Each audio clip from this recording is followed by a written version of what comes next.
Week 4, everybody. Lofa, how you feeling? Awesome. Just awesome. On this episode, we got Glover Quinn, who does a podcast about the Detroit Lions, but himself was a baller in the league. So looking for him to break down this stuff from a Lions perspective. But then I also want to get to know him a bit and just find out about his journey, because anyone who's made it in the league for quite some time, I got to know how they got there and how they lasted. You know what I'm saying? It's the part I love the most, the journey. Yeah. Right. And then we got Kenny McIntosh, our MVP, or my MVP from the preseason at least, sitting down with us from the Seahawks. So lots to talk about with him. And then when we look around the league or look around football in general, there are quitters in college football, Lofa. Quitters. What a bunch of losers. Yeah. Hey, as you guys are watching, as you're listening, remember, engagement is the name of the game here on the All Day Show. We're not building an audience, Lofa. We're building a family. So if you guys hear something that we missed, something that we got wrong, something that you wanted to hear more of, make sure you're filling up the chat, loading up the comments, and putting in plenty of your opinion so that we can see it, analyze it, and get to it whenever we get to it. We'll get to it. I promise. I promise you. Hey, shout out to one of our sponsors right off the bat here. It's Simply Seattle, everybody. Go to simplyseattle.com for all of your Simply Seattle apparel needs. This Chuck Knox inspired Seahawks throwback hat that I am wearing, you can find at Simply Seattle.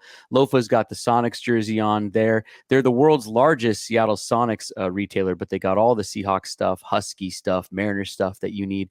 Simplyseattle.com, and use our promo code ALLDAY10, spelled out all day and then 10, all day 10 for 10% off at simplyseattle.com.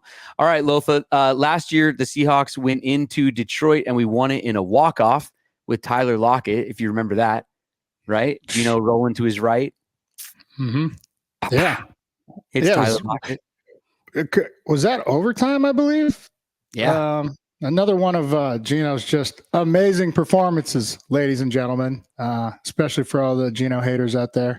Yeah. But, yeah, it was incredible. I remember it. And I feel like we play these guys every year. I feel like they're in our division. Yeah, we've played them somehow like 4 times in the last 3 years. I don't know how that's possible. No. So we play them every year now. Yeah. Yeah. And it's some close ones, right? And some scary ones. But we I don't know if I should even mention it. What? We got a little bit of a streak. You can mention it. Do you feel like there are commentator jinxes? Are you scared of that? Well, you always told me you were scared of it. I am scared of it. I'm asking if you are. Oh, no. We've owned them in recent history, ladies and gentlemen. And I mean, that could jinx us, me saying that, but I hope it doesn't. Yeah, well, we'll see what happens out there. The big headline for the Seahawks is Chenna is back at practice. Because it's a Monday night game, we actually don't have the injury reports on the same schedule that we should. So no official word yet, but he's at least back at practice in full pads, running around and with the guys again. And I mean, if he can play, especially in this game coming up, but if he can play, and sustain being on the field for, what am I trying to say? Stop me. Oh man, my brain locked up. Did you guys hear that? Big boost. Right. It's always good to get a Trojan back in the mix. Right. I knew you'd sneak that in there. Yeah. I'll pick this up for you, partner. Thank you. Yeah. He's one of our emotional leaders too. It's not just what he does on the field, but it's how he picks up everybody else, elevates everybody else's play. So big boost if we can get him back, but I wouldn't rush him back.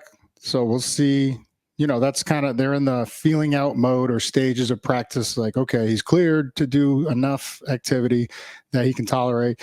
And then he's been 4 weeks out. So you got to get back into playing shape. That's something that you got to take into consideration. So if he does, it would be he'd be on a pitch count is what I would imagine. They were putting videos of him at practice up online yesterday. And I turned my phone around towards my son. I said, hey, check it out. Chenna's back at practice. And the video was him just sort of doing side shuffles, very sort of lazily, sort of warming up, as they do. And my son said, he's not hustling at all. Oh. I said, buddy, I think they're just getting loose and getting warmed up. But he's like, well, he's doing the side shuffles that you make us do at like practice, but he's just kind of being lazy, Dad. He's coming off an injury, bud. Calm down. Sounds like you're calling out McDonald on his coaching, his warm-ups. Coach Davern has a bone to pick. Is that what I'm hearing? Yeah. No, not at all. It's funny because the way that pro athletes move and being out there at practices, sometimes you're getting to see the guys move around. They're so smooth and stuff. But what I noticed is you guys don't really move fast until you have to, sort of sometimes, you know? And so he was just, I don't know, he was getting loose. But the boy has got some criticism. 10 miles an hour every time. Even in your side shuffles to warm up? That's actually, I run laterally faster than I did forward. Can you imagine if I was the 40 at the combine sideways? I just lined up sideways and just shuffled all the way. It might have been close. I'm not even lying to you. It would have made headlines. It would have gone viral. Could have got me drafted higher. Possibly. So we don't have the injury report, but Williams and Murphy. I mean, big story here. Is both of them out? You know, will both of them be out? Can one of them go? We brought in a cornerback and a nose tackle. I can get their names, sign them to the practice squad. So could be bringing in some depth there on the line. But if those two guys can't go, that's huge. That's my biggest concern, partner. You know, the only silver lining I have is that we played 3.5 quarters without, I think, both of them, and we still stood up strong against the run game. But there's a much better run game coming to town, or we're going to see. And with Montgomery and Gibbs and Glover, we'll get to it, you know, and give us the inside scoop. But these are two really talented running backs, a tough O-line. It's this is going to be a real test, and then all the weapons they have outside. So, you know, what I was most excited about going into the season was our depth on O&D line in the trenches. Like we've had injuries there before, and so we need guys to step up. You know, possibly Draymond Jones going back inside for a few snaps, but I like him really outside where he's really found a home as an outside linebacker. You know, he looked great last game. So we'll see how, you know, McDonald, that's what I love about him. He, you know, schematically or just he'll move some pieces around or do what he has to change up like the front. Yeah. Well, and Campbell, I mean, you know, former tight end, but guy in the trenches, he likes to mix it up in there and run the ball and control the clock that way. I mean, Montgomery, 51 rushes on the season, 231 yards. He's running at a 4.5 clip. That's good. That's kind of scary. And then Gibbs behind him, he's got only 40 carries, but at a 5.2 per so far, with 207 yards just on the young season so far. But these two backs for them, and that's a huge story. Yeah, they are loaded, you know, on offense in particular. Great tight end, two great receivers, even a third that can give you trouble. So this is our, you know, test for, and when everybody, they wanted to talk trash and say, you guys haven't played anybody, even though, see if I can get this right. In week 1, New England beat Cincy, who I think beat Arizona, who beat the Bucks, who beat Detroit. So we should win this easy. And I have no idea if that was correct, but I know there's some kind of a link between, you know, like a little. You teach Little League, so you beat one team, and you're like, oh, they're no good, and then they go on and they beat every other team. Yeah. And now in the pros, it doesn't give you confidence, you know. But as a Little League team, you're like, well, we smashed them, and then they smoked them, right? So we're going to kill this team, and then you go out and lose. That's usually what happens. We should beat this team twice removed. Yeah. I don't know, man. I went to an acting conservatory. You went to real college, so that must make sense, I guess. I went to real college to play football. So then what's the game plan then? Like load up the box, make Jared Goff beat you? I mean, I would absolutely. And Goff, I have a lot of respect for him. I think he is one of the better quarterbacks in the league. And I put the ball in his hands and make him beat us rather than these two running backs. They've proven they can beat other teams. So if your defense is out there for a long time, you get tired. It's deflating when they just can keep running the ball over and over. It's like you got to stop the run first. So yes, partner, put the ball in Goff's hands. And even though they got great receivers, lean on our secondary, who are great in coverage. Well, we got these guys possibly out. We don't really know, but the Seahawks still are number one in the league in pressures after week 3.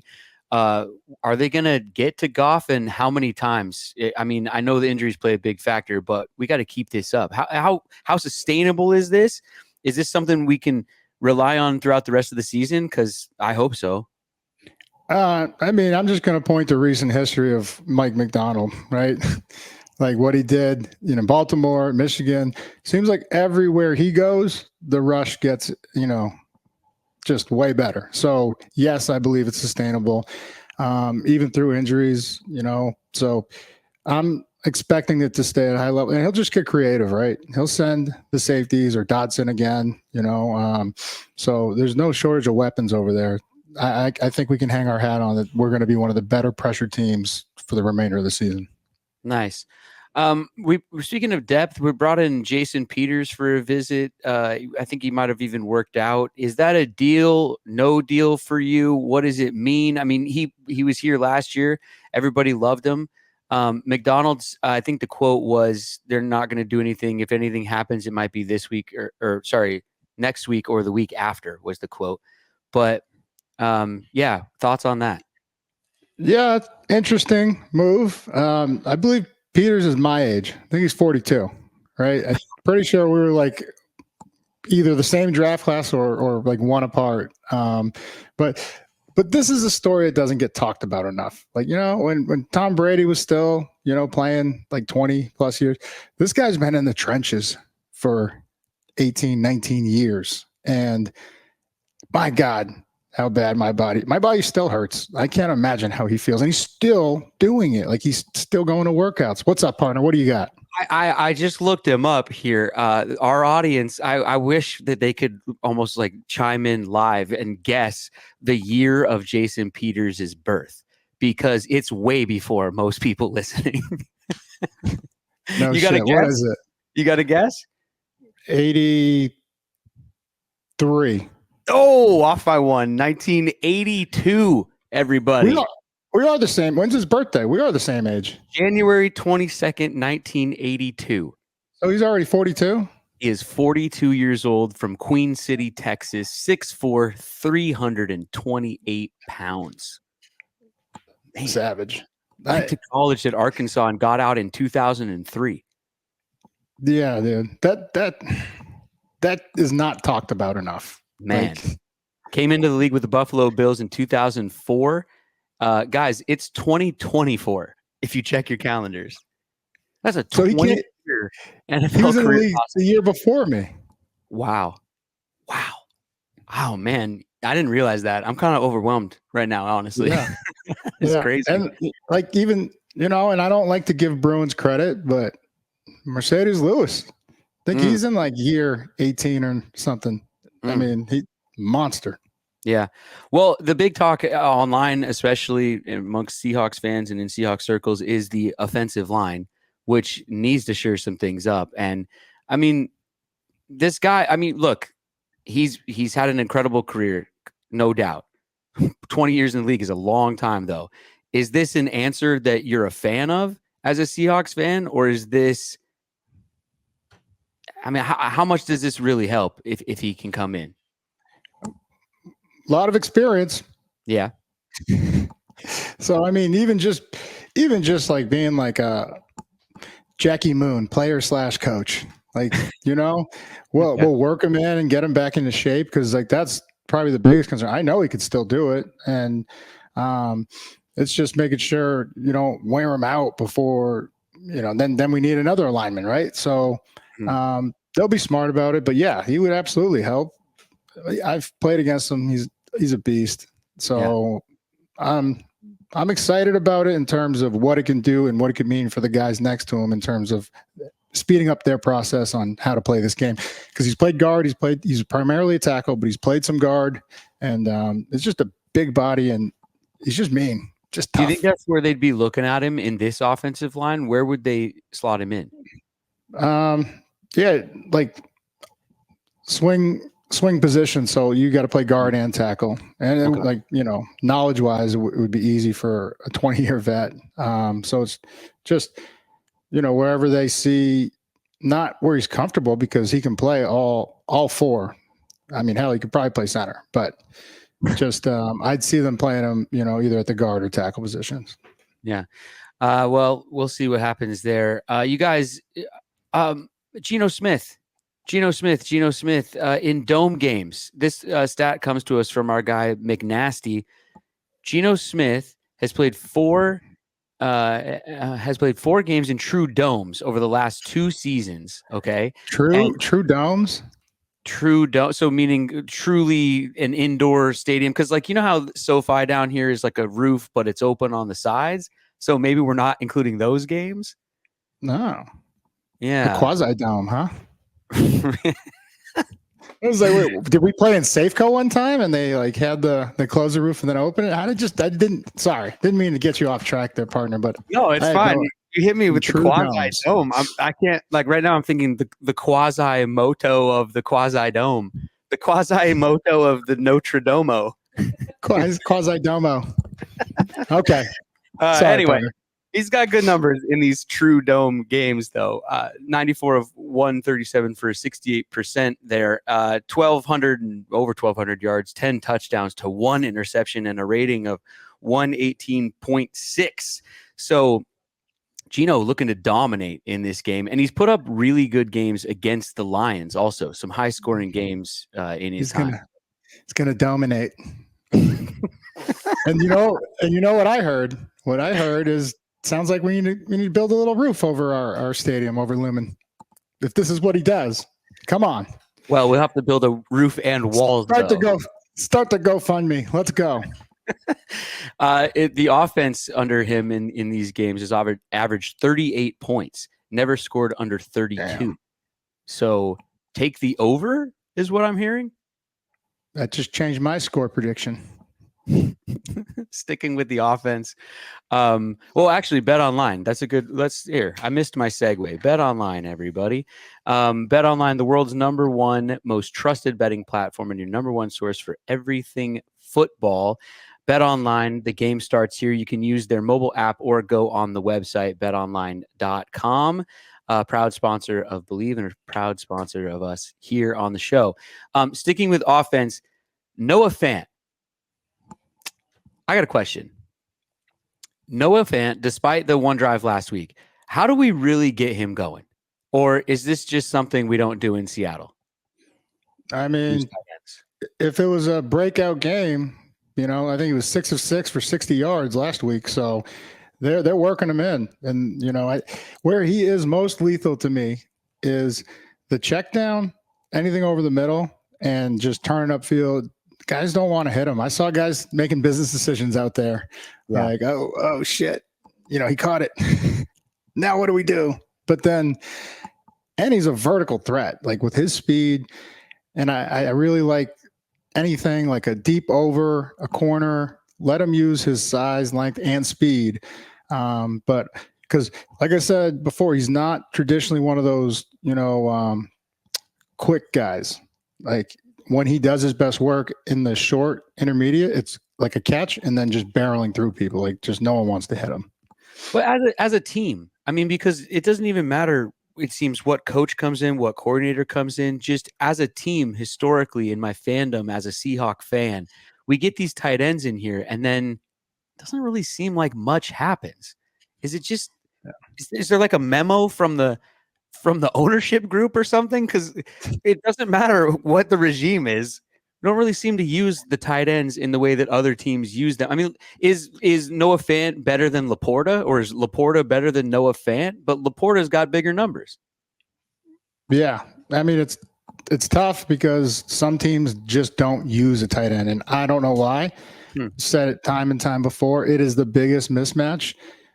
traditionally you got a guy anywhere from 6'3" to 6'5" at tight end that can move, and they probably have a basketball background. So even if you're blanket coverage right on him, they can just stick out one paw and snag that ball. So I don't know why they don't do it. I would, if I ever had a team, that's exactly where I'm investing in my franchise's future and using them. But yeah, you're right. Like you go back, like even Zach Miller, it was maybe a combination of some bad luck with injury that led to us not using him a lot. But talented guy, we got him here, paid him big bucks, and we won a Super Bowl. Like, so he definitely probably commanded some attention from defenses. But Jimmy Graham, when we traded for him, right, he had surprisingly good numbers, but wasn't like a focal point or used like Laporta is, like Kelsey, like Kittle.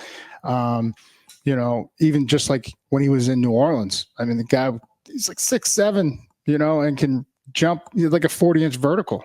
Like, I feel like I could have thrown to him. Yeah. Well, the injury though, too, right? Like that injury was brutal. That the patella. Suffered. Yeah. I have to apologize for me clearing my throat like that in everybody's ears. I accidentally hit the wrong mute button. I meant to mute it. Anyway, sorry. I was on one. I didn't hear anything. You didn't hear it? Okay, good. Then ignore what I'm saying then. Ignore that. Well, okay, I'm looking up the numbers though, actually, for the season. Fant, 9 catches for 85, and then just because I brought up Laporta's at 8 catches for 94. So they're pretty much almost exactly equal to this point of the season. Laporta is going for an average of 11.8 though, and Fant's got 9.4. So I mean, honestly, both teams are using at least, if we're calling that their number one tight end, they're almost using them exactly the same way so far to date in this season. Yep. Hey, here's something I don't want to talk about, okay?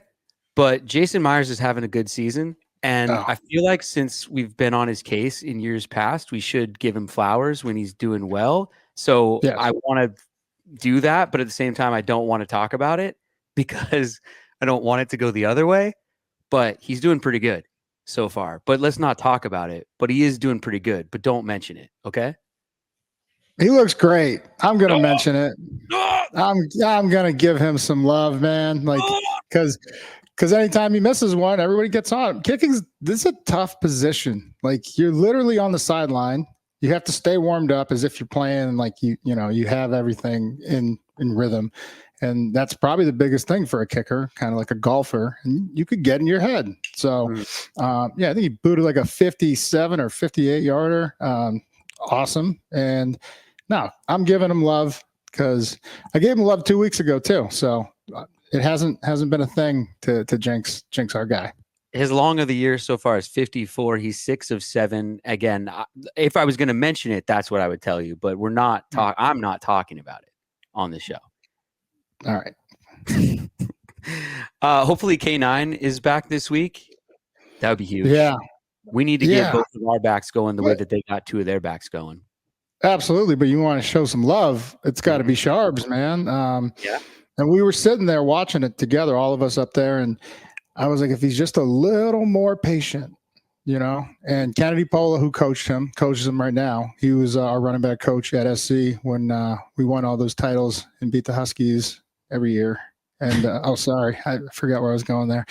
But I think what he, like, just like I said, I go, if he just takes a little more time, a little more patience, like guys will get, greedy or nosy, and they'll supposed to be in the A gap, and then they'll peek their head over to the B gap, and that's when you hit the crease.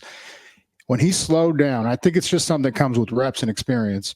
But it looked great, and so now I think he knows how to run in this offense. Not like he didn't know how to run. It's just like he was probably just a little excited, and he was, dude. I watched him run into, forget whose back it was. One of his own linemen just smoked him in the back. Like, that shit hurts the next day, man. Yeah, he got a game ball after the last game from coach, so that had to feel good. The locker room clearly loves him. I think if you said to most fantasy owners after 3 weeks that Zach Charbonnet would have as many touchdowns as Montgomery, a lot of people would sort of, raise their eyebrows about that.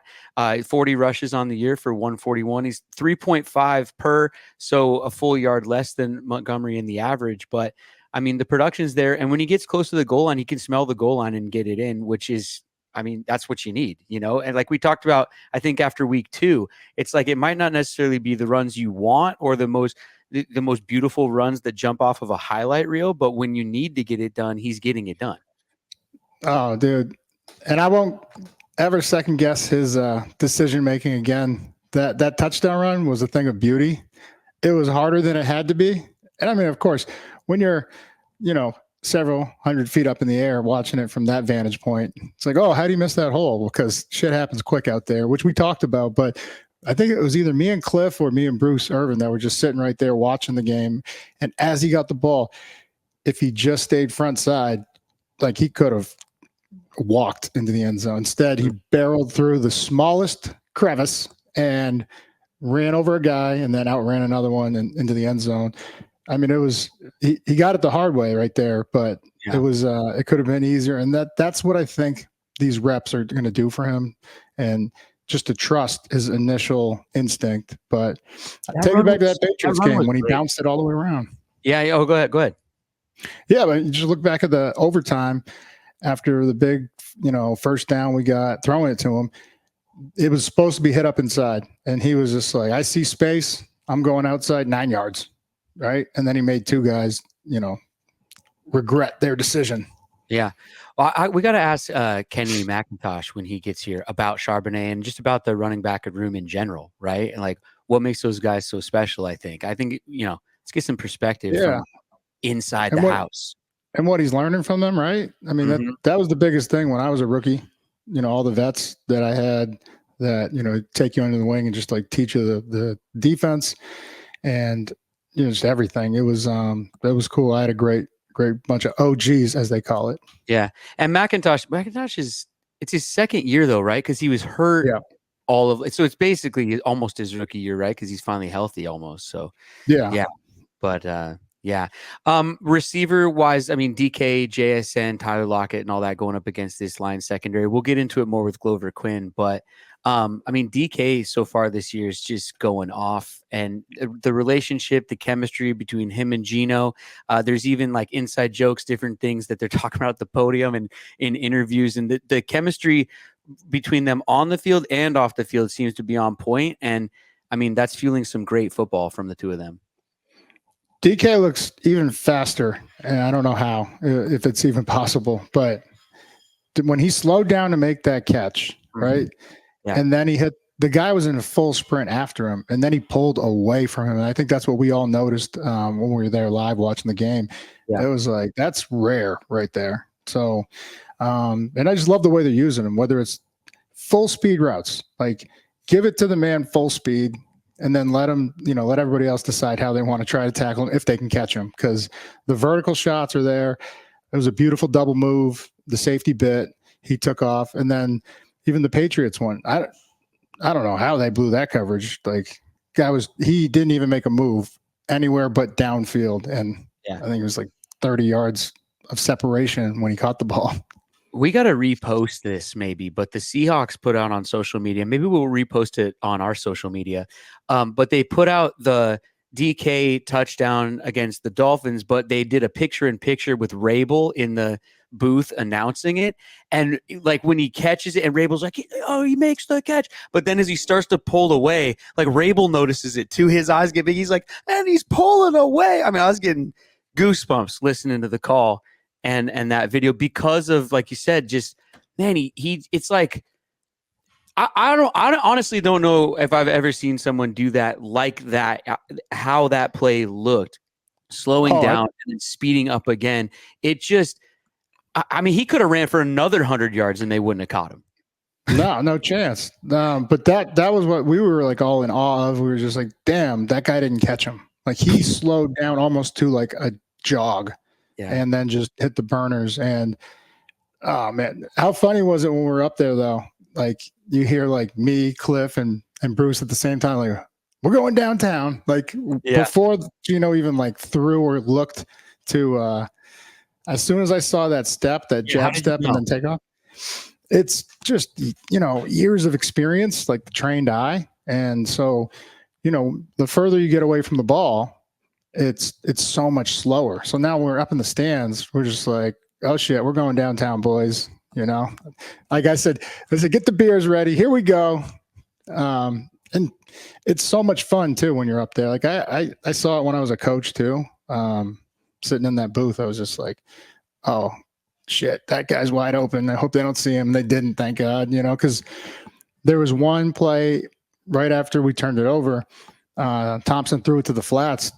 The hook, we were playing zone. And in zone, there's windows, ladies and gentlemen. So the first look window is the initial opening, right? And then there's going to be a defender.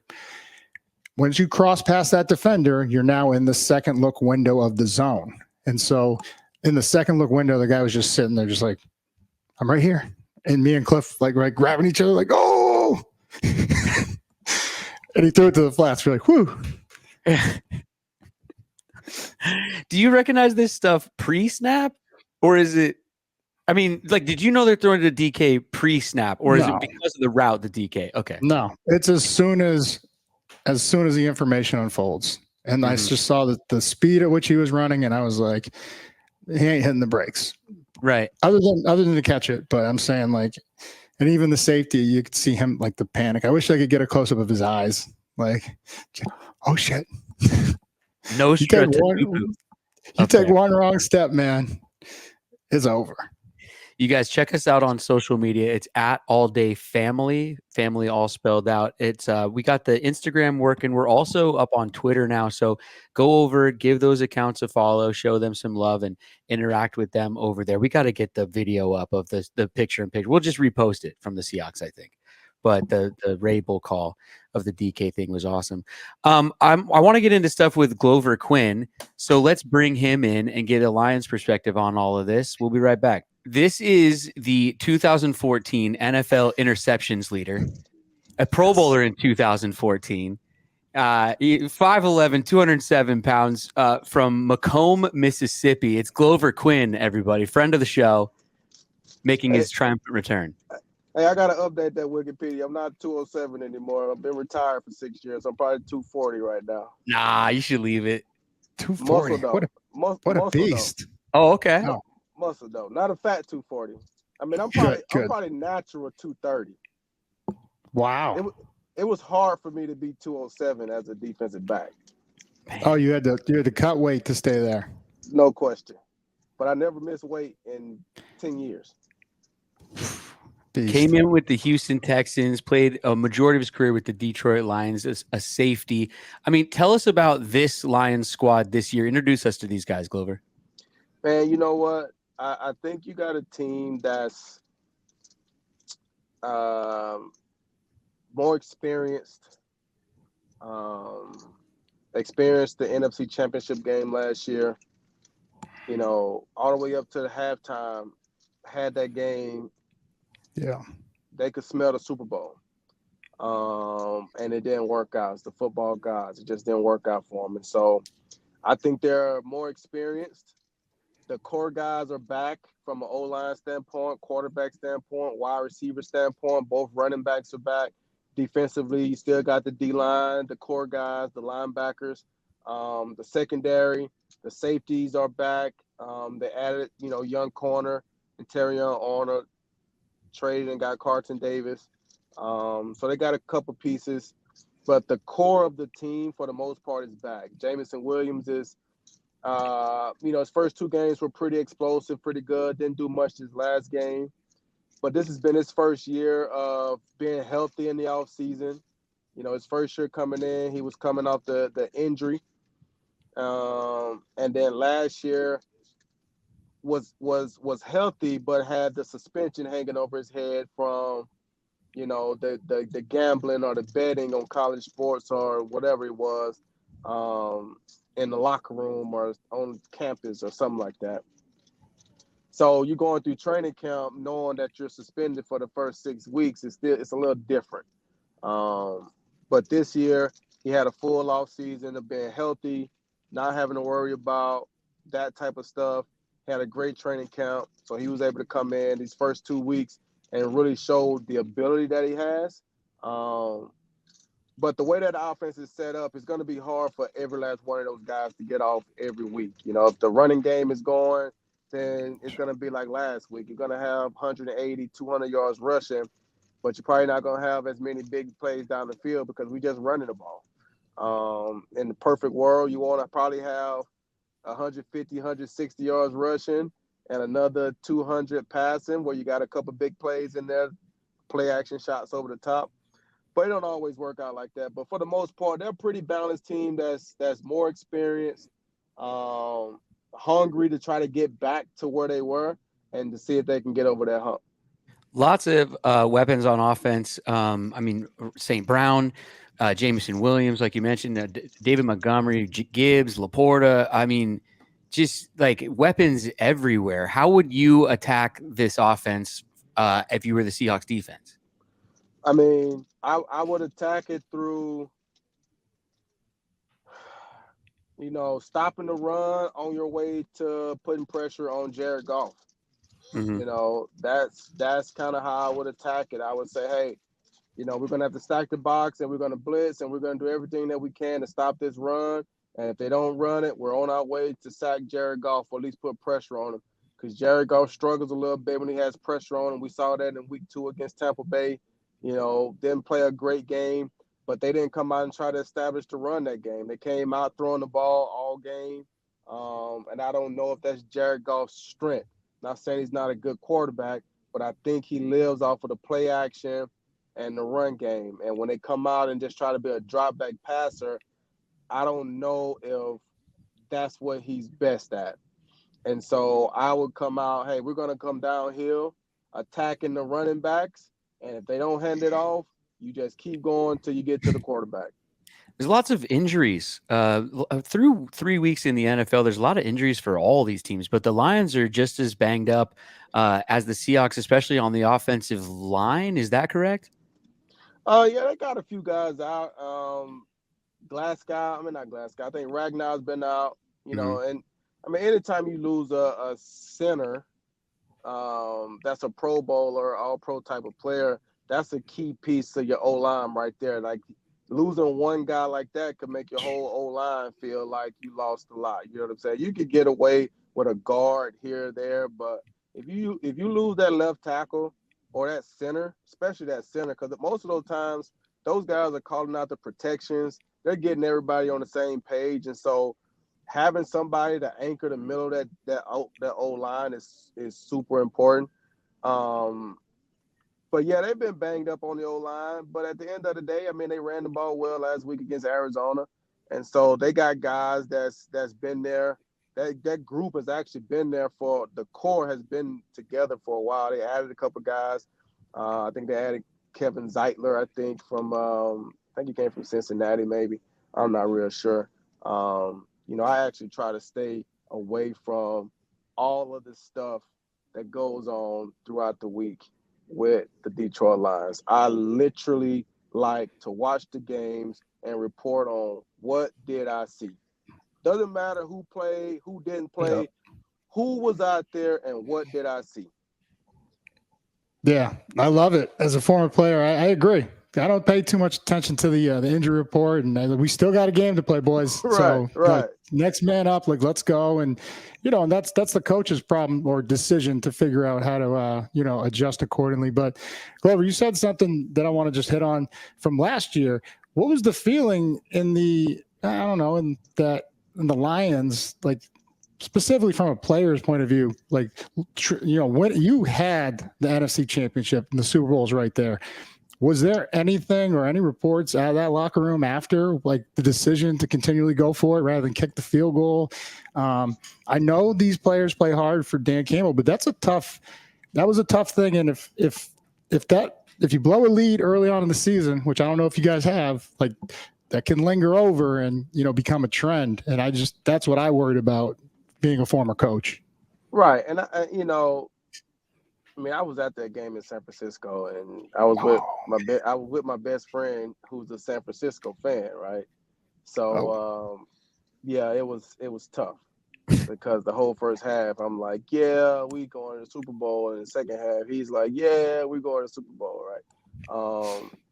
And you have those times where as a player, as a fan, we can always, in hindsight say, oh, we should have kicked the field goal, or we should have done these things, right? I can have my opinions and say, hey, in that moment, you take the points, right?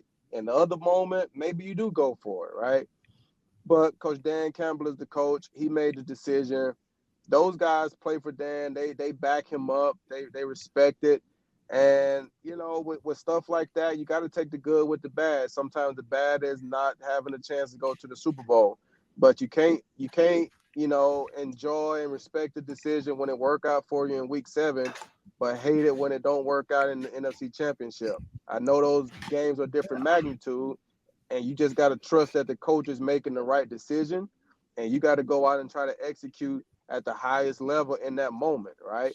Because we can all say it could all go a different way. What if you try to kick the field goal? What if they block it? What if something else happens? And now you say, man, if we'd have just went for it, we could have got 3 yards or 4 yards. So hindsight's going to always look the same. We always would have done whatever it would have been to make it work. It didn't happen in that moment, but I don't think that's going to linger over in the player's mind. I think in the media mind, if they have a situation that comes up early in the season and it don't work out for them, the media will go back and bring up what happened in the NFC Championship game and try to plant that doubt in players' mind. Yeah. But they're just reporting stuff and this and this and that. So players got to do a great job of keeping what happens in the locker room, what happens in our team meeting, the things that we talk about, and the identity that we want to have. We got to stay strong and tight in that, and just let the media talk, because they're going to report. They're not trying to keep us together in a sense. They're just reporting, and controversy, that sells. Yeah. I want to. Do you got a question, Brett? No, I was just going to make the point that we as fans aren't going to ever know what really happened in those locker rooms in those moments until like 6 or 7 years later, when all the players have podcasts. And we'll finally find out. That is the trend that you're seeing, man. And I'm a little different, man. Like, I feel like there are some things that you can talk about from the locker room, but I still feel like there's some things that's just sacred, that is just like, there's not a lot of people in this world that can say that they've been a part of an NFL locker room. And it's just a pride that I take and have. And it's just like, hey, man, you see a lot of stuff in the locker room, man. It's a lot of different people, and you see a lot of stuff, but that's the group of people that we're all there trying to win a game, man. It shows that you can be different and be on the same team and go after the same goal. So I'm not here to, talk about a lot of the things that happens in the locker room. Yeah. No, well, you got to have that trust, right? Right. You got to have that trust, because if you don't trust your fellow teammates, or that things are sacred in there, then you can't truly be yourself and be at the top of your game. You got to be yourself to be at the top of your game, don't you? Right. And I feel like that's a part of being a leader. And I feel like if you were like that as a player, you're going to be like that 6 years later. If you was one of those guys, even when you were playing, that you would talk about stuff, talk about the team, say stuff about guys on the team, and not really you're going to be the one that was talking about what was going on in the locker room, who was this, who was that. You're going to be that guy. If you was one of those guys that while you were playing, you were a leader in the locker room, everybody trusted you because you wasn't running, telling their business to everybody. You wasn't telling the media everything that was going on. If you didn't do that stuff while you were playing, I don't think you're going to be doing that stuff while your retirement. Now, like I say, you may reference, hey, man, yeah, we had a couple of situations in the locker room where, this kind of happened or that, and you kind of give a vague picture because you're trying to tell a story. But to start putting people's business out and stuff like that, like I can't get that's bullshit. Well, that's bullshit. Let's get back to this current. Who are the leaders? Who are introduced to the leaders over there? Because that's how a team goes. As your leaders go, the team goes. So who are the leaders on that team? Well, I think if you start, defensively, you got to say Aidan Hutchinson. He's been the guy that's been consistent there for 3 years. First round draft pick for those guys, and he just bleeds Michigan. He's from there. Like, he just bleeds it. He works it. he's one of those guys that's going to be the leader. Alex Anzalone in the middle is leader. And then on the back end, Brian Branch and Kirby Joseph, both of those guys have stepped up and been, even being young, they've been leaders in that regard. And then the offensive side, a little more veteran side, obviously you're going to have Jared Goff, the quarterback, and then Panay Sewell, Taylor Decker, that O-line is stacked with like veteran guys that, what I'm saying, I think all those guys have that role of a leadership. You're going to have obviously the quarterback that people are going to like follow and lead, but he has great bodyguards, right? He has great guys because as a leader, yeah, you want to be able to stand alone and be able to stand, but it's a lot better when you have guys that got your back, right? Hey, I feel like we need to do this right here. We're not practicing hard. We're not doing things the right way. So I'm going to stand up and say something, and you have those other guys that got your back, and you lead the team. And I think with Jared Goff, Amon-Ra St. Brown, Taylor Decker, Panay Sewell, they got plenty of guys on the O-line, on the offensive side of the ball. I would say those are the leaders. Let's talk about your specialty, though, the secondaries on both sides, both teams here.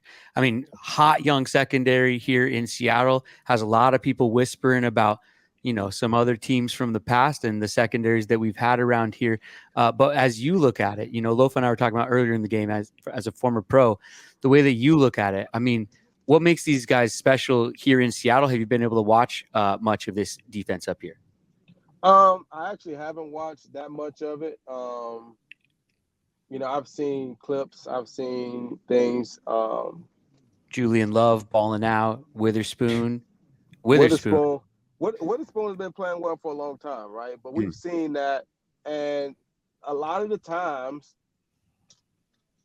the guys who are the leaders, people tend to play like that, in a sense. Witherspoon is one of those guys. He plays all over the place. He loves to play the game. He's physical. He's smart. Those are the type of guys that you're going to have. Mm-hmm. Those are the type of guys that you're going to have. And that's the way that they're going to play, because he's not going to let the standard sag off from what it should be. If you're not playing hard, he's going to say something. If you're not playing tough and physical, he's going to say something. And so when you have those guys that can put it on the field, but they also be that much invested in each other, in the practice, in the film room, then that's what you're going to see out there on the field. So it doesn't surprise me when you get these groups that are playing well, when the leaders are guys that are locked into football and it mean a lot to them. Nowadays, I don't know if it means a lot to all these guys in the NFL. Yeah. And that's a hard thing to say to people, because so many people just want to play in the NFL. So it's hard for them to fathom people can be in the NFL and it not be important to them. But that's the thing. Sometimes people are just there and they just happy to be there. It's just, you know what I'm saying? And then that's one of the most frustrating things. When I was a leader, and you have a guy that just does not care about football. They're great at football, but they just like it's not in their heart. And I've been just like Glove. I've been dreaming of this shit since I was 7. Like telling everybody since I was 7 I'm going to the league. But yeah, specific, dude. Okay, but your secondary and those two safeties, love watching both of them play, and I know you do too because they play hard and they make a lot of plays just like you. Our receiving core, right? DK, JSN, Lockett, and then Noah Fant's been getting his share of targets. Does that at all concern you? It does, because the thing that from a safety standpoint, the thing that you don't like going into a game for the most part is a team that really, really, really has vertical threats that are real, right? It's a difference when you play a team and they got one guy that'll take you up top, but everybody knows who that one person is. So when you have a team with DK Metcalf, Tyler Lockett, like these guys are known for attacking down the field. So for a safety, you can't get caught being nosy up around the line of scrimmage. You can't get caught with your eyes in the backfield, right? You can't get caught. I mean, you see the route DK had last week, right? He come in on the like you can't get caught flat-footed. So that tends to soften you up a little bit because you know they got the real ability to take you up top, right? When teams don't really threaten you up top, it's very difficult because now those safeties, they're not afraid. They're going to be packed in there, so the middle of the field is going to be tough to attack. But when that defense has to respect those deep guys, it's tougher. And, you know, we've always struggled. I don't know what it is about Detroit, man. We've always struggled with Seattle, man. I don't know what it is about you guys. Especially I have recently. no idea. Yeah. Since I've been there. When I was in Detroit, we had the Calvin Johnson fumble game. Y'all smacked the ball out the back of the end zone. We had that game. We had another game in the playoffs. We had another game we've always struggled against Seattle. Now, when I was in Houston, this was back in 2009. We didn't struggle against Seattle. yeah, relax. I was there too. We were terrible. Get out of here. I think we played those. I think Andre Johnson took True Fun up top, first play of the game, right? First play of the game. Hey, don't talk about my cornerback. Hey man, I love True Fun, and you know that was fun. But it's something about Detroit, right? They struggle with Seattle. We've struggled with Seattle in the past. So hopefully this year we can get over that hump, and you know, it's Monday Night Football. It's homecoming for Detroit. Calvin Johnson is going into the pride of the Lions. I'll be in the building. Let's go, baby. Okay. Well, how about Geno Smith? How about our quarterback here? I want to get sort of your opinion, more of a national perspective, because here he is. He's 3-0 starting out this season. He's putting up great numbers again, yet seemingly getting no respect nationally yet again. So why is that? And then also just your thoughts in general on Geno Smith and his game. Well, I think for Geno, I think he likes that. You know, I think for a guy like Geno, who, you know, coming out of college had a certain type of reputation, and then going through what he went through with the Jets and just kind of how his career has gone. I think he loves the underdog mentality. I think he has that chip on his shoulder. And so it's nothing better to keep that chip than to, you know, be playing well and nobody's even talking about you. That just keeps motivating you to keep going out and doing what you do. And, you know, Lofa probably noticed a lot of coaches, a lot of teams, they love having 1:00 games on Sundays, right? Because we just get to go and play. We don't have to deal with Sunday night football. We don't have to deal with Monday nights. We don't have to deal with all these prime. Like, we just want to go and play and just kind of stay under the radar and just keep doing what we're doing. Because once the national media starts bringing extra attention, extra stuff, and we want to try to keep a narrow focus. And I really think that's what Geno likes. Because Geno, I mean, he's off to a great start. But like I said, going back to last year, Geno was what I felt like hurt the Lions last year. You know, keeping plays alive on third down, scrambling and getting first downs, just staying alive in the pocket, giving DK and those guys time to lock it, time to run all the way across the field. I feel like that's what hurt the Lions last year when they played. So got a lot of respect for Geno and what he's been able to do and the system that they've been able to build around him and how he's been able to have turn his career around in Seattle. And I think he likes the role that he plays there, the guys that he get to play with. And I think it's been a good fit for Geno. Yeah. You guys, our guest right now, Glover Quinn of the Believe in Lions podcast, Believe spelled our way, BLEAV, Believe in Lions podcast, co-hosted by Brandon Brown, joining us here. Only thing to do with you before we get you out of here is a score prediction, Lofa, right? We got to get a prediction from our guy here.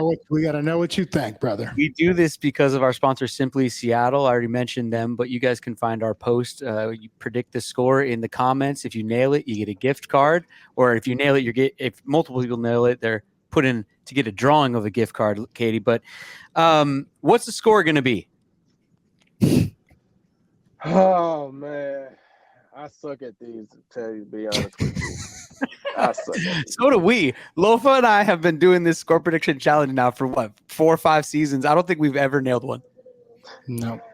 You know, I think I think, like I said, I think the Lions, we always struggle with Seattle a little bit. And Seattle is coming in hot right now, playing with a lot of confidence. So I don't think it's going to be an easy game for sure. I think it's going to be 24-27. 24-27. Who you got Seahawks, winning that one? Lions. Oh, come on. Okay. 24, All right. 24-27. Because I don't want to say 21-24, because that's just 3 touchdowns. It very rarely happens that way. There's going to be a field goal somewhere in there. Yeah. It's an indoor game So, after all. 24-17 or 24-27. It's going to be something like that. 24, I think 3 touchdowns and a field goal. I think it's going to be tough, though. It's going to be tough. It's a good prediction. NFL, so I can't give it a Saints score like 15-13. Like I don't think it's that. That's an anomaly nowadays. Although I have been really impressed with how the defenses have been playing to start the season. Like I've really been impressed with how they've been playing. Lofa? Everybody's talking about the offensive numbers are down. I'm sitting here like the defenses have been playing good football. Yeah. I know the both of you love that. Speaking of good defenses, the Seahawks are going to shut you guys down. That's all I'm saying. All right. You tell Jared Goff and all the guys I said it. They've just really impressed me. So, and I think this is where Geno, he does a lot of great work in Detroit. I don't know if you know. Have you guys heard? His numbers are pretty awesome. So we're going with 31-17. Hawks. Whoa. Yeah, Okay. we're only giving up 2 touchdowns. A relaxing Monday night. I like that. Dumping us on homecoming? Yep. Calvin You heard it here first. Hey, wait, no. This is a real stat though. When a player gets recognized, at least this was when I was playing. I don't know. I'll have to go back and check the trend now. When they're getting recognized, the team who's recognized them usually loses. When we went down, we were there at Reggie White night in Philly. We beat, I think that was the massacre. I think it was 42-0. There was another game. I'm gonna get these stats over to you though. I can't remember the other. There was 2 other instances where someone was getting awarded or recognized and their team lost. I'm with Lofa on this one. It's Calvin Johnson also, which is, absolute legend. But they asked DK about Calvin Johnson, and DK had a lot of great things to say and all that. But for me, that just means DK is aware of what's going on, and he wants to have his own sort of Megatron game for this one. So give me the Seahawks 38, but give me Detroit at 30. I think they're going to score. I think it's a shootout. I think it's a high-scoring offensive affair with the injuries that we're facing and these 2 offenses going back and forth. I think it's going to be an entertaining game, but I think that we're gonna be able to score some points here. Yeah. Glover, you guys are going to need Calvin Johnson to suit up to have a chance. That's all I'm saying. Hey, all I know is last year I went to homecoming. They inducted Lomas Brown into the Pride of the Lions, and we whooped up on the Raiders. So I expect it to be the same thing. It was an anomaly, I can assure you. Glover, thanks for being here, man. We love chatting with you, and I'm sure we'll do it again in the future. Oh, wait, Glover, before you go, I know you got a framing business. Yeah, you need to let me get that Walter, man. I framed that myself. I wanted you to critique it. Oh, man. Yeah. He said, yeah. Keep going. We need a real review. It's in there. It's in there. Oh, no. That's all I can say. It's in there. I was trying to get the Hawk in there, but he couldn't do it. But no, seriously, everybody, you got to check it out. Glover, what's the name of it? Because it's beautiful work. GQ Frames is where I do my framing on Instagram. GQ_frames. If you go to my personal page, go over Quinn. You can look at in the bio, and it'll have my frame, and you can just click on it. So yeah, it's fun. I kind of try to have fun with it, man. I try to really encourage players to get their stuff framed, man, because there's so many players that will leave the game, and you know how it is, man. When we leave the game, it don't matter how many years you play. When you leave the game, you're walking out of the locker room with your stuff in a box or a bag. You know what I'm saying? Your whole locker is in a bag, and so many players are so quick to try to separate themselves from the game so that we can show that we're more than football players. But at the end of the day, football has been a huge part of your life, your whole journey. So that should be celebrated. So get those jerseys out of the box, get them out the attic, and put those things up so that you can see it and be reminded every day. Your kids can see it, the people that come to your house, you know, because that's a huge accomplishment. Whether you played 10 years or 1 year, just to be able to say that you got an NFL jersey with your name on the back, I'm sure it's led you to where you are in life right now. So you should be reminded of any accomplishment or even a failure, just to let people know, hey, man, I made it, and it didn't go how I wanted it to go, but I learned so much on my journey, and that's made me who I am today. So I try to encourage all my guys, man. If you don't let me frame it, you don't have to, but get it out, get it framed, get those things up, pictures. It just makes you feel so much better when you see that stuff every day. Amen, brother. I appreciate you as always, man. Thank you, man. No problem, man. Let's do it again. Hey, man, let's look around the league, look around football in general, and get into, all the hot-hitting topics that football fans are talking about out there. You want to talk about the good or the bad first? Well, it's all a matter of perspective, my friend. So why don't you talk and I'll tell you. Okay. Here's the bad. Let's start with the bad. We'll go to the good. Trevor Lawrence. What's going on with Trevor Lawrence in Jacksonville? A lot of people putting the clip out there. He's seeing ghosts in the pocket. It's a lot of people clowning him. He spins out of nothing. The pocket. I mean, look, I'm not the one standing back there. I'm sure things get wild, but he's got a pretty nice pocket, and all of a sudden he does a spin move for no reason before taking the sack. And I mean, once your confidence is shaken, how do you get it back, man? Brother, that's everything in life, not just football. And so I have to see the clip, in order to really, but like he spun out of a beautiful pocket into a sack. Is that what you're telling me? Yeah, pretty much. Instead of taking the first option or even the second option and then, spinning out of there. But nobody's even flashing in front of him. I mean, but that's just it's just the uncomfortability of him back there.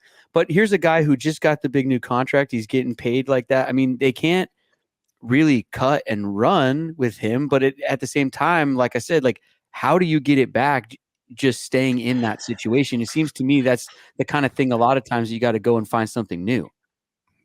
Dude, yeah. I mean, fortunately, like confidence is literally the only thing I ever had. I didn't have height. I didn't have weight. Didn't have speed. So I don't know. That's something that I would need help if that were to happen to me. And I think that's what we're talking about. Like, how do you, like, there's like Russ has had coaches, like mental coaches to help him just kind of have that stoic mindset or mentality that no matter what comes my way, I can conquer it. And when we're talking about this is the face of your franchise, like, I don't know what you do, man. Like, that's tough. I think, you got a hell of a running back in ETN. I think you hand him the ball more is what you really do until Trevor finds his way out of the slump, right? Like baseball, they go through slumps. It's just very noticeable if it's a quarterback, right? Especially if you're rewarded the big contract. So, man, I feel for him, man. It's at the end of the day, we're all trying to do our best. But this was also why when he came out of college, I didn't know.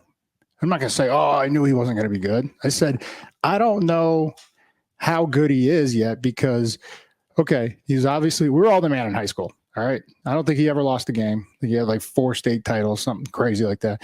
Goes to Clemson where they had a ton of talent. And I think they win the whole thing his freshman year. So it was just like, God, this guy can't miss. And I feel like that's pretty much the report on him coming out of college. But they were stacked. And I think This is what I tell a lot of kids that have hit in the portal lately. It's like, are you challenging yourself or are you running from competition? Because if you're running from competition, you're in trouble. Like, there's always going to be competition. And so he's hitting his first ever real adversity, right?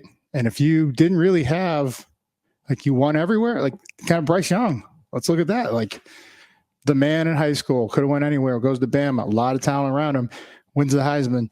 This is his first real adversity. And you don't want to be in the NFL when adversity finally hits, right? Yeah. You need to be playing loose. That's for sure. You can't be successful if you're playing tight. I try to tell the kids on the baseball team all the time, you got to be relaxed. You got to be smooth. I mean, I've had auditions I've gone into where I don't feel like myself and I don't feel very confident. I know how that goes. My question is just, how do you get it back? It's different for everybody. But maybe more preparation, but then again, sometimes because you're not performing well, that you think more preparation is going to be the answer, but then preparing more sometimes can make you even tighter. So true. Like, what advice would you give to them? I mean, no, it's the same thing as, like, there's a lot of quarterbacks that they come off the bench, didn't get many reps, and they just light it up. Yeah. Fitz was that way. He comes off the bench, you're in trouble because he's going to put up 300 yards in a half and a couple touchdowns. But then when he got the chance to start, he might have overthought some things, and he's still a hell of a quarterback. But I'm just saying, it was different. And I've seen a couple guys thrive in that other role where the expectations weren't placed at their shoulders. Like, the season rides on his arm, right? And then he comes in and just throws for fucking 1,000 yards in 2 games. So like I said, I don't have an answer for you, brother. What did you do in the acting world? You just said you had some bits you didn't feel like yourself. What did you do? I don't know if I've ever gotten it back. I don't know. Give us an example. It's a case by case situation, I think. And so, I mean, for me, I think, and for actors, hopefully there's that next audition and the next time that you can perform. And so you just have to go into that one differently than you went into the last one. And so I think maybe just like in sports, you just kind of need a little win here and there to start just building it back up again. But I think just like in sports, hopefully there's a next meeting. There's something coming the next day. Like athletes talk about all the time, they want to just turn the page and get on to the next game. But sometimes in this situation for Lawrence, it's like that next game is on the same team, same coaches. You're in the same situation, so it's got to be hard to sort of flip that script for him. That's a good point. I just take it to when I wasn't starting. I just looked in the mirror and like, okay, I feel like I'm balling. Like, my teammates are telling me I'm balling, and coach has me 3rd on the depth chart. Like, I'm not even the backup. I'm the backup's backup. And so it's like, what the hell, man? But once that opportunity came, I was ready. And I told everybody I was ready, but you don't, and that's the hard thing with football. You don't ever sometimes even get that chance, like Glover was talking about. Yeah. So how I always took it was like, all right, instead of trying to make more plays, make less errors, right? Yeah. Clean up some of the things that, because there was always guys that were just trying to get more interceptions or more. I was trying to get more forced fumbles. Interceptions you can't control. Like, if the quarterback doesn't want to look your way because you are covering well, but every time you make a tackle, that's an opportunity to separate the ball from the running back, and that changes games. And so I think that's really what led to my success. So for Trevor, what would that equate to?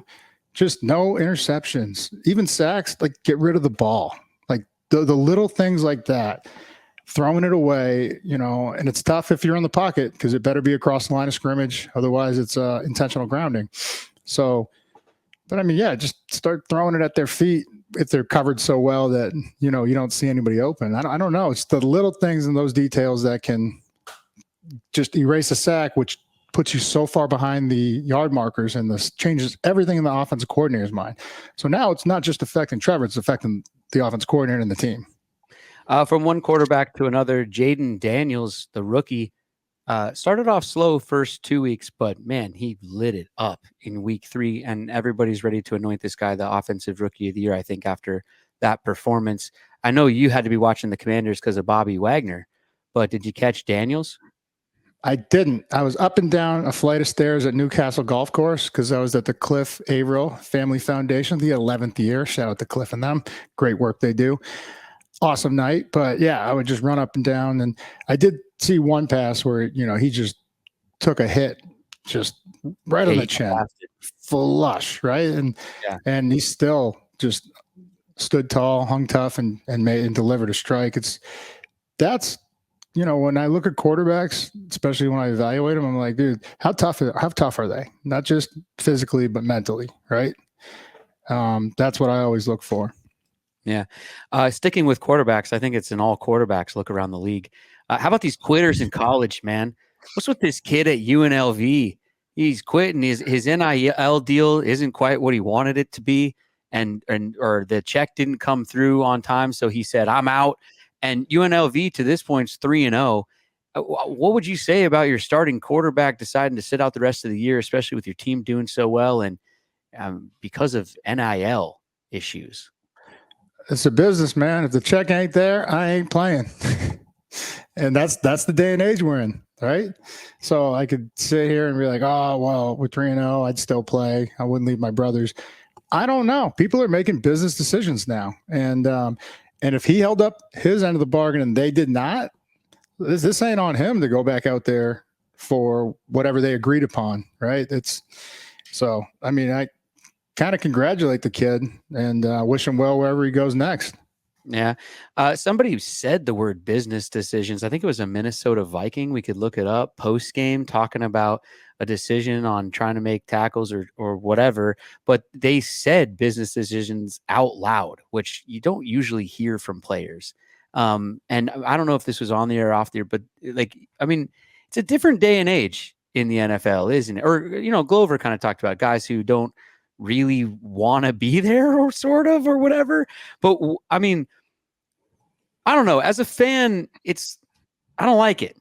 I want guys going as hard as they can all the time, but I do understand it as a fan, but I don't like it as a fan. No, and the NFL is bullshit. If you're not giving it everything you have, you're not just hurting yourself, you're hurting the team, right? But, here in particular with the college kid, so I don't know who said business decision, but that term means in the NFL, this ain't our day, or, I'm not giving everything I have. So that's an ugly term. Now in college, as I was referencing it, is like, hey, right, they are now professional players, right? Mm-hmm. And this situation, it wasn't him like, oh, I don't want to be here for my team. You guys lied to me. And so I'm not, binded to this by contract because you guys, didn't honor the contract. Yeah, no, I hear you. They did a thing. Somebody posted a thing where they were having rookies look at like 90s stuff and tell them what it was. So they're holding a VHS tape, and guys didn't know what a VHS tape was. They couldn't figure out what a floppy disk was while they were holding that. Some guys took a cassette, the old plastic cassettes, and they're like, "Is this a CD? What's going on, Lofa? Our time is through." Maybe those are actually like good. I enjoy those ones, those bits. Yeah. Hey, speaking of bits, we got Kenny McIntosh about to sit down. So let's go on to that. Well, no. Do you think he's ever seen the program? Wait a minute. We're going to talk about one more across the league thing. Oh, okay. Alex Singleton, Denver Broncos, 9 tackles and interception against us week 1. The guy that had a Montana State, just a savage. This guy tore his ACL in the first quarter last week, and he went 3 more quarters, played the whole game, every defensive snap, and he led them in tackles. That is, I can't even put into words. Like, that's the toughest shit I've ever heard in terms of a guy laying it out, not making a business decision. He easily could have went to the side and been like, something's not right. And, I'm definitely going to hit him up and be like, yo, dude, did you know how bad you did, the damage you did to your knee? Because That's unbelievable that he could do. I tried to do that with my pec the first time. So I tore it off the arm because it inserts here, right? And up to the clavicle, right? So I tore this one and I was like, what the hell was that? And so I was like, whatever. There's 2 minutes left in the half. We'll figure it out at halftime. I go like 3 more plays and someone hits my shoulder and then my pec rips right down the middle. And I was like, okay, I think I'm done. Yeah. I wanted to be out there, but I was like, I don't think I'm helping the team at this point. And so did the old head tap when you see a guy head tap with the other arm. Yeah. Oh yeah. I looked at Heater. I was like, you kid, you're in. That's it for me. I'm off. Oh man. But yeah, dude, that's unbelievable what he was able to do. And hope the surgery goes well, speedy recovery, because he's got a lot of ball left to play. Yeah. Like I said, Kenny McIntosh is going to be sitting down, and so let's do that. EpicSeats.com, great sponsor. Check them out whether you're buying or selling seats. Use EpicSeats.com. Great events coming up in Seattle on October 1st. The War on Drugs is a band, and they're going to be playing. I love that band. October 4th, Weezer's coming to town. October 11th, there's NBA preseason, Clippers v. Trailblazers, NBA in Seattle, Lofa. I like that. Check it out, everybody. Also, October 29th, Maggie Rogers, and of course, tons of Kraken games coming up. It's EpicSeats.com. Everybody, let them know that we sent you. EpicSeats.com. Also, hey, we're speaking of the running game, but let's talk about the air. Go with the throw with Delta Airlines. Go to 12status.com. If you're not signed up for 12 Status, what the hell is wrong with you? 12status.com. It's the easiest thing in the world to sign up for. It takes less than a minute, and you get 1 Delta Sky mile for every yard the Seahawks throw for this football season and every football season, as long as they keep this promo going, of course. It's Delta.com, the greatest airline in the world, and 12status.com, the greatest airline promotion in the history of mankind. Check them out. Hey, Kenny, how you doing? You got us? Yeah, I'm good. How y'all doing? Hey, we're good, man. Fresh braids. Yo, nice. thanks for sitting down, man. Done again, man. It's been Does a while. It's been a little while. I ain't even got them put Looks up nice right here, now. my man. I appreciate it, though. Thank you. Thanks so much for taking the time, man. We're big fans over here. You were my preseason MVP for the team, and so getting to chat with you is a real pleasure. Thank you. I appreciate you for having me. Thank you. What's the mood in the building right now? What's the vibe around the team? 3-0, got to be feeling good. Definitely feeling good, but we're just trying to, get better. We all started this thing by building a foundation early on, with Coach Mike, starting fresh here and stuff like that. So we just want to continue to grow on those things, stay on the same path that we, first started with. So that's all. Vibe's definitely good on the locker room. How you feeling about going on the road? What are the differences between getting ready for a game on the road versus at home? Man, you gotta definitely deal with the crowd noises and stuff like that. I know teams gotta definitely prepare for it when they come in here to see the 12s, because they call the 12s for a reason, man. Because they out there screaming, and you gotta have that in the back of your head. Just going to somebody else's home, man, you never know what to expect. They might come out something different than what they've been showing all season, stuff like that. So you gotta dial in the little things like that, watch film, and learn your opponent. That's all. Yeah, but they got to be ready for you guys too, man. This running back room is stacked. You and K9 and Sharps. I mean, talk about the talent in that room. Man, there's so much talent in it, and it's like that since going to Georgia, man. It's always been like that, and it's a brotherhood. It brings us better together, closer together, actually, man. We want to see each other win, succeed. When I'm out there, man, I can hear K9. I want to say Zach not much of a talker, though, really, but Zach talked to me when I come to him on the sideline. But K9 definitely screaming out there on the sideline. I mean, on the sideline, talking to me out there on the field, just to give me that confidence, that energy, that voice in the back of my head to let me know that, I prepared my whole life for this, and this is the moment I've been waiting for, and I'm finally here, so we'll take advantage of it. So definitely brotherhood, I would say. You brought it up, so I want to go there. Let's go to the running back room in Georgia. Absolutely stacked. Who was finding the talent? Because I've noticed trends across colleges that just put out one position group specifically that always dominate, and Georgia's been that, for a while at running back. Yes, sir. So I'll definitely say Dale McGee. He's not there anymore. He's the head coach at Georgia State, I want to say. But when he was there, he was a great recruiter. Came and visited me multiple times in high school and stuff like that, built a relationship early on. But it was me actually coming to Georgia to see it for myself and getting to talk with the O-lineman, getting to see the O-lineman up in person. Definitely something I want to be a part of, and I definitely thought that we was able to go far with the running backs being able to. I mean, they committed there, and that was already there. Well, I thought that was so with Swift, Mm-hmm. Zamir White, right? Yep. You, and then there's James one Cook. more, right? James Cook. God, I forget about James Cook, man. Yeah. That didn't, deter you from wanting to go there? I was the only one that committed 2019, man. Nah, I wanted to do that. That's what I wanted to. Growing up in Florida, man, that's all. It's competition down there, man. We're not scared. We're not running from no competition, none of that. So, I knew it was going to get me better. That's all. It was no negative in it. Going there to play with them boys. So, definitely, awesome. Wanted to take Talk to advantage me of more. that. I want to know more about your background and growing up in Florida. I mean, like, just your background and how you got into football and who inspired you to pursue it. So I got 5 brothers, 5 sisters. I'm the youngest.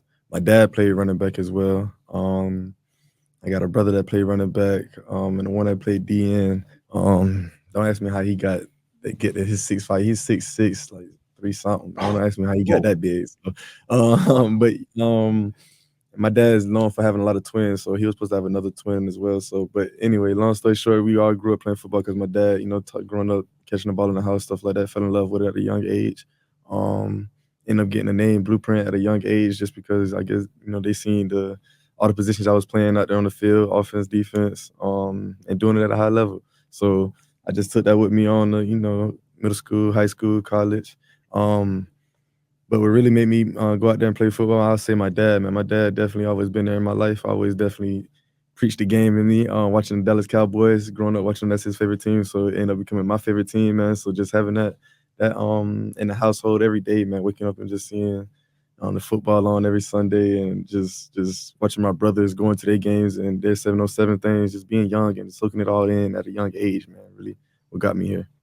How about your football role models, though? Who did you watch in the NFL that you might have even modeled your game after? Any Seahawks running backs?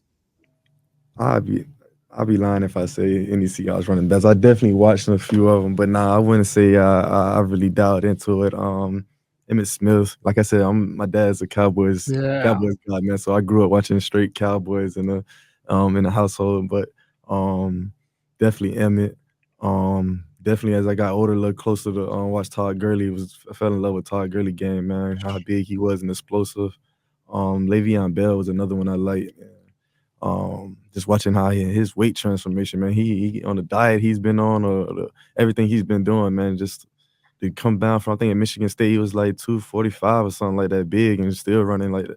You know what I'm saying? So just watching them guys and seeing how he was able to transform, and because I was big as well. At Georgia, I went to Georgia like 220. I'm not 220 now though, 210. But losing that weight and stuff like that, buying in on my diet and stuff was something that I fell in love with his. Right on. Do you have, can you give us a Kennedy Pola impersonation? Because that's an uncle to me, right? I've known him going back to SC. What type of impression you want? Because when he's happy, angry, what you want? Let me see if I can think of one, man. Because I know he's gotten on you, so you could go anywhere you want with this one. But I know he's shown love too, because it's tough love sometimes. Yeah, definitely, man. But I could. It's this one always come to my mind when you messed up with something and he getting on you like that. He'll just stare at you for a little minute. I guess he's thinking about what he's finna say or something. But say you running off the field and he just watching you, he just looking at you like, what are you doing? What are you doing? Hey, Kenny, I know we have you on limited time here. You guys got a busy week. So I'm going to jump straight to our rapid fire list of questions. We started doing this last week with Kobe. Are you ready? I got 12 questions and 2 minutes on the clock. Let's really get to know you here. All right. Let's do it. Do you collect anything? Question number 1. No. Do you put ketchup on a hot dog? Yes. Do aliens exist? No. Pearl Jam or Nirvana? Nirvana. Okay. Number 5. Can you count to 10 in a random order? 8, 7, 6, 5, 1, 2. Oh, That's a crazy question right there. thank you. Question I mean, I number could 6. get it backwards, but I want to try to do something Question number different. 6. Oh, we're running out of time. What is your guilty pleasure snack? What do you pig out on? Nutty Butters. Oh, hell yeah. Love How Nutty. many tattoos? 1. Pancakes, waffles, or French toast? Pancakes. Number 10. What was the last regular job you had? Didn't have one. Number 11. What other sports do you play? I don't play any other sports but football. Hell yeah. Oh, good, man. I get it. I can get it now. Do a little Okay. something, but And number 12. What's your favorite fruit? oh man, pineapples or mangoes. I gotta go with both of them, man, because I haven't still decided either. Delicious either way. Man, thank you so much for stopping by. The Blueprint, everybody sitting down. Hey, last thing, will you put your hand up, put your hands in the middle? Kenny, will you break us down as if we're in the running back huddle to end this show? Oh, wait, y'all know? Okay. So, first of all, we down low with it. We got a little swag. We ain't up high with it. We down low. Oh, I love that. We down low. Gotcha. I'm there. Whoever want to talk that day, they say something a little inspiring. So if I was up to say something, I'd be like, RB's on me, RB's on 3, 1, 2, 3. But then we slide out. So you gotta, you see what I'm saying? You see me a little bit, you slide out of it like that with some little Let me get close. That's a little. Actually, we got that from KP, man. KP brought that here. So we RB's on me, RB's on 3, 1, 2, 3. RBs. Yeah, RB's like that. Yeah.